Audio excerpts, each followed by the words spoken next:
Fala aí, pessoal, para terminar essa série Grupo F, terminar não, quase terminar, né? Penúltimo grupo, Grupo F, começar falando da Bélgica.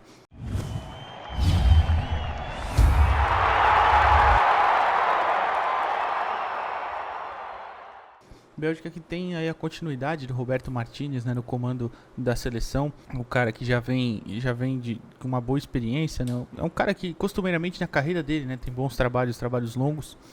É, então a base é mais ou menos a mesma.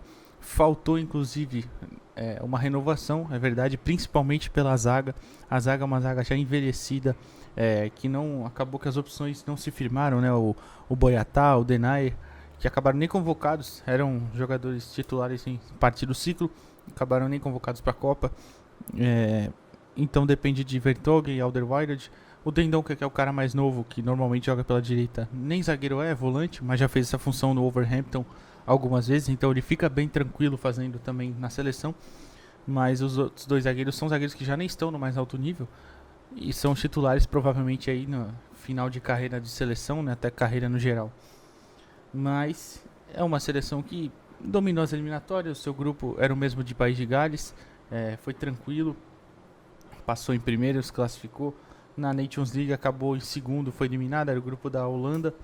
Na Eurocopa ano passado foi eliminada pela campeã Itália nas quartas, por 2-1, né, num bom jogo. Então, se não chegou em nenhum título, não chegou tão longe, pelo menos manteve a regularidade, não caiu de nada muito cedo, não passou susto nas eliminatórias, inclusive passou invicta nas eliminatórias, né? Então foi nessa parte foi tranquila. É uma seleção que tem jogadores muito talentosos também na linha de frente, que também já estão talvez na parte final do ciclo, né? O Kevin De Bruyne nos últimos compromissos, nas últimas datas FIFA, reclamou que não tem tempo para descansar o corpo, que ele sempre emenda a temporada de clubes com seleção, enfim, que a FIFA e UEFA, né, deveriam rever esse calendário. Então talvez seja uma geração que está chegando no seu fim, no seu esgotamento, né? Na última Copa chegou até a semifinal, a melhor campanha da história da seleção, ficou em terceiro lugar.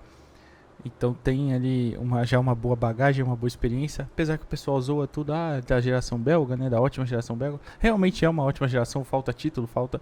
Mas já chegou longe muitas vezes. Não é fácil chegar assim, conquistar um título também, ainda mais para uma seleção, em teoria, sem tanta tradição, né? Mas vamos falar agora de time base, táticas, enfim. O time base da Bélgica, né, pessoal, que normalmente joga com uma linha aí de três zagueiros, outra linha com quatro jogadores no meio, o De Bruyne um pouquinho mais à frente e o Hazard e o Lukaku na dupla de ataque, né? O Hazard até como um segundo atacante, quase como um meia. É uma seleção que tem alguns problemas em relação a principalmente transição defensiva, né? Na hora que toma o contra-ataque, sofre bastante porque a sua linha de defesa é uma defesa mais pesada, envelhecida, como eu citei antes, faz parte da geração que já está talvez no seu final aí, principalmente os zagueiros, e inclusive não estão em nenhuma liga de alto nível, né? Então é um pouquinho complicado. É, pelo meio, o Witsel também segue um pouquinho esse padrão, é um cara de mais idade, está num nível competitivo ainda maior, mas é um cara de mais idade que já não está no seu auge físico, então tem esse problema de recomposição. Mas quando está postada lá atrás também não tem muitas dificuldades em enfrentar qualquer tipo de seleção, porque normalmente costuma se defender muito bem. Com a bola no pé, né, o Tielemans vira esse segundo meia junto com o De Bruyne, né, encosta mais na frente por ter uma qualidade muito boa para girar e sair para o jogo, tem um passe também muito bom, encosta no De Bruyne, o De Bruyne tem total liberdade para atacar, né, claro, e na frente o Hazard e o Lukaku se movimentando, o Lukaku sai bastante da área porque é um centroavante de muita qualidade, provavelmente não vai estar disponível para o primeiro, talvez até o segundo jogo, né, mas tô colocando o principal assim, né? Pelas alas tem o Carrasco como atacante, que era um ponta, né? Agora virou ala até no Atlético de Madrid, que ataca muito bem, vai fazer certamente essas tabelas com o Hazard, e principalmente para ganhar o fundo, né? Com uma explosão melhor, que o Hazard hoje em dia já não tem mais, aparentemente, né? E pelo lado direito, o Meunier, que vai atacar o fundo, vai ser esse cara que vai dar profundidade quase como um ponta, né? O importante sempre, na hora de atacar, é a bola passar pelos pés do De Bruyne, né? Que tem esse espetacular, tem uma finalização ótima também. É o cara que comanda a principal ali, dita o ritmo das ações do ataque belga. Expectativa final, pessoal. Expectativa final, eu acredito que a Bélgica não tem tanto poderio quanto na última Copa, principalmente pela questão mais física do que qualquer coisa e também pela sua defesa. Essa defesa acho que já merece ser vista com um pouquinho de desconfiança ali. Tem um grande goleiro ainda, é verdade, em alto nível, mas a zaga já não inspira tanta confiança. Mas claro, é favoritíssima do seu grupo. Vai pegar os jogos difíceis em Croácia e Marrocos. Talvez nem tanto no Canadá, mas enfim. Então aposto que passa em primeiro. Aí tem que ver depois, né? Acho que tem time para chegar ali nas quartas no mínimo, mas que isso já pode até ser considerado bom, pelo menos na minha opinião. Porque principalmente essa falta de alternativas de renovação da seleção, né? Inclusive para o próximo ciclo talvez até preocupe, né? Mas isso é papo para outro dia. Hora de falar do Canadá, pessoal. O Canadá que fez um ótimo ciclo, né? Foi a sensação da CONCACAF durante esse último ciclo para a Copa de 2022. Do John Herdman, né? Que foi era treinador do Canadá, do time Canadá feminino, foi bicampeão olímpico feminino. Aí assumiu a seleção olímpica canadense masculina e depois a principal lá por janeiro de 2018. E vem fazendo sucesso porque é uma equipe que conseguiu melhorar bastante nos últimos ciclos, não chegava nem no hexagonal final, nas fases finais ali da CONCACAF. Esse ano chegou, tudo bem que foram 8 equipes, a partir de agora mudou o sistema, né? Mas mesmo assim, chegou nas 8 e liderou do começo ao fim. Passou um bom tempo invicto, inclusive, só no fim que perdeu, já estava quase classificado. Então é um trabalho excelente com jovens peças ali. Não são tantas, é verdade, despontando em grandes clubes, mas tem algumas ali importantíssimas para o funcionamento da equipe, como a gente vai ver já já. Para mim é a mais fraca do grupo, é verdade, mas chegou lá com muitos méritos e liderando uma chave que tinha Estados Unidos e México, por exemplo. A gente vai ver como joga a seleção agora e o time base e tudo mais. A base da seleção é mais ou menos essa, com uma linha de quatro na zaga, outra no meio e os dois atacantes na frente. Você pode pensar que o Alphonso Davies, claro, está ali no meio, mas é porque ele é, claro, o jogador mais talentoso desse time, dessa geração, é o grande jogador de expoente técnico ali, né? Então ele joga mais adiantado mesmo, é normal. Muitas vezes joga como meio armadura até, já jogou como ponta, enfim. Na convocação mesmo ele aparece como atacante. Então, não é estranho, não. É uma equipe que parte do 4-4-2, mas pode variar muitas vezes, principalmente na hora de defender. Tem algumas dúvidas, mas, claro, como eu sempre estou fazendo aqui, estou supondo o time titular e tentando, com base nos últimos amistosos também, enfim. Teve bons amistosos na preparação há pouco tempo, né? Vitórias contra Japão, uma derrota para o Uruguai, mas também, assim, num jogo bem competitivo. Venceu o anfitrião Qatar também na data FIFA de setembro, né? De forma tranquila, até um 2-0 tranquilo. Então é uma seleção que vem numa fase boa. Normalmente utiliza bastante dos seus atacantes, do Jonathan David, principalmente, que é um cara de muito talento, muita explosão e velocidade, e trabalha junto com o Alphonso Davies para tentar atacar a linha defensiva do adversário, principalmente as costas deles, né? No meio, Atiba Hudson, que é o cara de mais experiência, né, da seleção, muitos anos na Europa, muitos anos na Turquia, né, no futebol turco. Tem dúvida sobre a sua condição física, mas se estiver bem, provavelmente é o titular. É um cara importante também na equipe. E do lado dele o Eustáquio, jogador do Porto, né? Jogador também bem importante para o Porto. Ele vem numa temporada boa, é o cara que faz normalmente a primeira saída de bola para fazer essa transição defesa meio ataque, né? Até entregar para os jogadores de frente. É um bom jogador. Pelo lado direito utiliza ou o Larry ou o Johnston. São laterais que sabem recompor a linha defensiva. O Larry é um pouquinho mais ofensivo, mas o Johnston, tanto que ele joga às vezes no lugar do Buchanan no meio. O Johnston é um cara mais defensivo, mas os dois podem fazer essa composição da linha de defesa para formar quase um zagueiro a mais ali.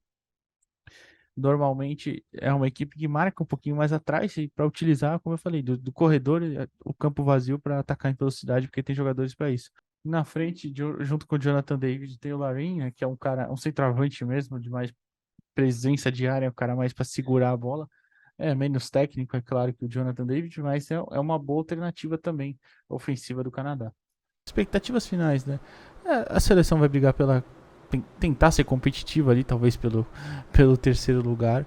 Eu acho difícil uma classificação, ainda mais quando você tem duas equipes bem superiores, como são Bélgica e Croácia, e uma também, ainda assim superior, não tanto mais superior como é o Marrocos, mas vai brigar ali para tentar ser competitiva, não ser, talvez, perder, né, todos os jogos de forma feia, enfim. Eu acho que tem time para isso, não é uma seleção ruim, né, longe disso. Talvez não tenha o nível de enfrentamento que caiu no grupo difícil, mas se passar de fase já é muito lucro. Fechou? Vamos passar para a próxima seleção, que é o Marrocos. Terceira seleção do grupo é a seleção marroquina, pessoal. Seleção marroquina que trocou de técnico, né? Trocou de técnico em setembro. O Walid Regragui assumiu, ex-zagueiro, inclusive jogou na seleção há muito tempo. Assumiu no lugar do Walid Halilhodžić, que teve um baita ciclo em questão de desempenho.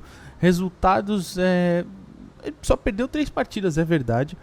Mas ele não foi longe nem na Copa Africana, não foi longe na Copa Árabe, enfim. Mas teve aí, perdeu pouquíssimas partidas, nas eliminatórias também dominou o grupo. Tudo bem que o grupo era bem fácil da primeira fase, que é Sudão, Guiné e Guiné-Bissau. Depois passou pela República Democrática do Congo, né? Um empate e uma vitória por 4-1. Mas o time jogava muito bem, as peças que tinha à disposição. Ele tinha brigado, tido desentendimentos com o Hakim Ziyech e com o Mazraoui, né, que é jogador do Ajax, agora no Bayern. Teve desempenho com outros jogadores da seleção, por isso que ele saiu. Acabou que a federação ficou do lado dos atletas. E nessa, o Ziyech e o Mazraoui voltaram para a seleção, né? Inclusive são titulares, como a gente vai ver daqui a pouco. Mas então é um pouquinho difícil analisar. Só tiveram 2 partidas, 2 amistosos ali, 3 aliás, se eu não me engano, 3 amistosos depois que ele assumiu. Vitórias contra a Geórgia e Chile e o empate contra o Paraguai. Então é difícil fazer qualquer análise, mas a gente vai tentar fazer pelo menos alguns padrões. Enfim, tem muitos talentos e por isso pode ser que tenha uma esperança aí, né? Mas vamos falar de time base, táticas, enfim. Time base, pessoal, do Marrocos é mais ou menos essa formação, né? O 4-1-4-1. Claro, repetindo, a gente teve pouquíssimos jogos, 3 jogos apenas da seleção marroquina sob o comando do Walid Regragui, mas vamos mais ou menos ali pela suposição também, enfim. Nas laterais, Hakimi e Mazraoui, improvisado na esquerda. Ele é lateral direito, mas é um cara tão bom que você tem 2 jogadores tão bons do mais alto nível, né? Jogadores de PSG e Bayern de Munique na mesma posição, então você tem que aproveitar os dois, não tem jeito. Então o Mazraoui joga improvisado na esquerda, na zaga você tem o Saïss e o Aguerd, são jogadores também de... O Saïss estava no Wolverhampton até pouco tempo, agora está na Liga Turca, e o Aguerd está no West Ham. No gol, Bono, né, goleiro do Sevilha, muito bom goleiro. Como primeiro volante ali, que fica entre a linha da zaga e do meio, o Amrabat, né? Mais pra frente, Ziyech de volta à seleção pela direita, Buffal pela esquerda, Amalá e o Nahi no meio, e o Enesri, também jogador do Sevilha, assim como o Bono, na frente, né, como centroavante.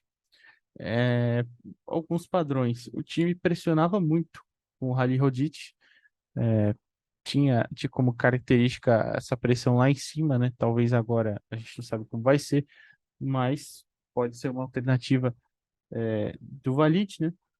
É um time muito técnico que gosta de sair construindo, porque, como eu falei, tem muitos jogadores bons, né? Com a bola no pé mesmo, jogadores de muito talento, então não faz sentido desperdiçar. Claro que tem também a opção da bola longa, principalmente porque o Enesri é esse cara de força ali, ele consegue segurar essa bola, fazer uma parede para a chegada do Ziyech e do Buffal.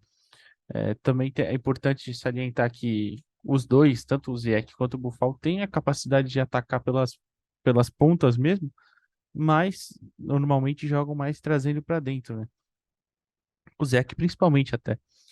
E o funcionamento dos laterais, provavelmente vão fazer bastante associações, tanto o Mazraoui com o Buffal, quanto o Hakimi com o Ziyech. Essa do Hakimi e do Ziyech, inclusive, são jogadores que podem muito bem trabalhar com o próprio Ziyech abrindo e o Hakimi entrando no meio, ou o inverso, né? O Ziyech entrando pelo meio, abrindo o corredor para o Hakimi, que tem uma chegada ao fundo, né, muito forte. No PSG faz muito isso, enfim, então são alternativas de muita capacidade para a seleção marroquina. Na saída de bola, muitas vezes, essa é tradicional, o Amrabat entra, né, para fazer o trio aqui, mas é ele que faz a primeira bola. O Mazraoui, por ter essa facilidade de ser destro, que joga na esquerda, puxa para dentro, trabalha muito por aqui, né? E o Hakimi fica nessa primeira linha também, mais um pouquinho mais aberto. Então tem boas alternativas aqui, tanto o Buffal quanto o Zé que também voltam, mas já numa faixa mais central do campo, né, um pouco mais para frente, para dar a opção de justamente tentar sair com a bola no pé, pelo chão, para não tentar estourar para frente, mas ou tentar um lançamento mesmo, mas tem capacidade para isso. Para se defender é uma equipe que se agrupa bastante, fica com um espaço bem pequeno entre as linhas e pode tanto subir esse bloco quanto deixar mais baixo. Expectativas finais. O grande problema é cair um grupo muito difícil, né? Com duas seleções ali um pouquinho superiores, são Bélgica e Croácia. Eu acho que é mais time que Canadá, mas tem ali, vai ter ali a sua dificuldade também nessa partida. Mas, enfim, acho que pode ser competitivo assim. Na última Copa também caiu um grupo muito difícil, né? Com Portugal, Espanha e Irã. Eu acho que pode ser competitivo assim. Não vejo passando de fase. Eu acho ainda que Croácia e Bélgica são favoritas. Mas também não seria nenhuma surpresa mesmo o Marrocos passar de fase. E talvez até ir mais longe, quem sabe. Ter um time muito bom. Talvez se mantivesse o desempenho que tinha com o Halilhodžić, né? Poderia até avançar mais longe. É uma das, se não for a melhor seleção africana, agora que o Mané se lesionou, né? Eu colocaria Senegal como a melhor seleção africana, mas sem o Mané talvez fosse Marrocos, né? Enfim, é uma seleção talentosa que acho que pode dar muito trabalho. E vamos passar para a última seleção para encerrar o grupo, que é a Croácia. Para finalizar o grupo F, pessoal, falar da Croácia, vice-campeã mundial, né, de 2018, perdeu a final para a França por 4-2. É uma seleção que passou aí por uma pequena renovação, né? Perdeu o Rakitic, que se aposentou da seleção. O Subasic, o goleiro, também se aposentou. Mas, enfim, teve bons nomes surgindo. O Gvardiol na zaga, por exemplo. O Sousa na lateral esquerda do Stuttgart também aparecendo, que é um bom nome. Enfim, teve algumas novidades, uma pequena renovação, como eu falei. Chega com o mesmo técnico, né? O Zlatko Dalic não mudou, assumiu antes da Copa de 18, continuou o trabalho, deu continuidade aí e vem bem, né? A Croácia não foi tão bem na Euro, foi eliminada nas oitavas para a Espanha, naquele jogo maluco, né? Por 5-3. Na Nations se classificou em um difícil grupo, né? Com França e Dinamarca. Nas eliminatórias passou em primeiro no grupo com Rússia, Eslováquia, Eslovênia, Chipre e Malta, né? Passou em primeiro, a Rússia em segundo, um ponto a mais a Croácia teve e foi para a Copa direto. Então teve ali os seus enfrentamentos europeus, foi bem no geral. Na Euro teve esse probleminha de não ir tão bem, quando pegou a Espanha perdeu. Mas é uma equipe que com certeza vai vir mais preparada talvez do que em 2018, né? Que em 2018 o Dalit tinha acabado de assumir, a equipe tinha algumas indefinições, enfim, foi ajustando durante a Copa. Tem esses questionamentos, né?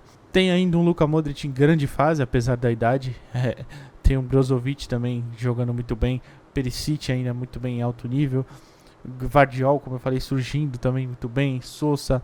Tem uma seleção muito talentosa, apesar que em muitos momentos falta talvez um pouco de força física para eles, para certos jogadores, não todos, porque por exemplo, você tem o Perisic, um cara muito forte, muito rápido, que é o principal termômetro de aceleração. Enfim, o próprio Gvardiol é um cara zagueiro firme, muito técnico, mas também bem firme.